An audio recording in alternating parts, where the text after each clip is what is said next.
অবশেষে জেল থেকে মুক্তি পেল টঙ্গীর নিরপরাধ ট্যাক্সি ড্রাইভার সুজন।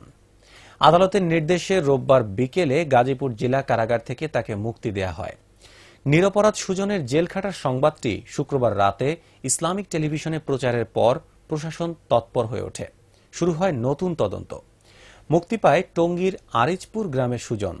বিস্তারিত এম বাদশার অনুসন্ধানী রিপোর্টে সহযোগিতায় ছিলেন গাজীপুর প্রতিনিধি হুমায়ুন কবির। শুধুমাত্র নামের মিল থাকায় হত্যা মামলার আসামি করে গত 23 মে সুজনকে আরিচপুর থেকে গ্রেপ্তার করে জেল হাজতে পাঠায় টঙ্গী থানা পুলিশ।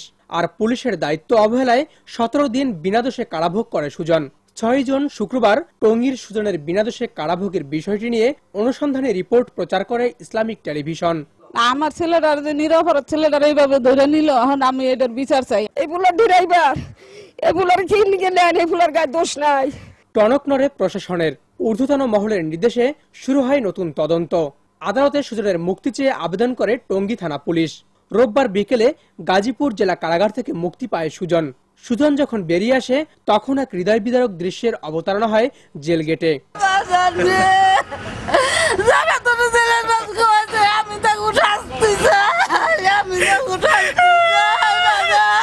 কারাগার থেকে বেরিয়ে সুজন জানায় তার অভিজ্ঞতার কথা। আমি আমার জীবনের আশা ছেড়ে দিয়েছিলাম এক হিসেবে, কারণ আমি বুঝতে পারছি যে আমি গরিব ঘরের ছেলে, আমি জীবন এরকম মামলা থেকে আমি বের হয়ে মুক্তি পাবো না। আমার মুখ থেকে শুনলাম যে ইসলামিক টিভির সাহায্যে আমি আবার আমার জীবনের নতুন মুখ দেখতে পেলাম। সুজনের মুক্তিতে তার মা শহরবানু এবং এলাকাবাসীও কৃতজ্ঞতা জানায় ইসলামিক টিভির প্রতি। চ্যানেলের তরফ থেকেই আমার ছেলের জন্য অবদান বেশি, আমি তাদের কাছে কৃতজ্ঞ। আর যারা আমার ছেলের এই শাস্তি দিছে, আমি তাকে শাস্তি চাই। আল্লাহ সহায় করছে, আপনাকে দোয়া, আমার নাতি আইছে, এইটাই আমি আল্লাহর কাছে হাজার হাজার শুকর করি।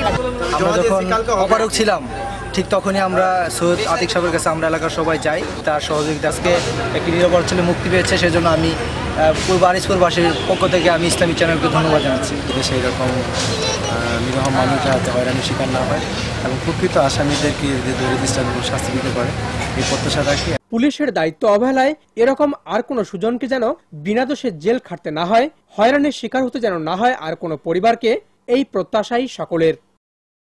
এম বাদশা, ইসলামিক টেলিভিশন, গাজীপুর। প্রিয় দর্শক।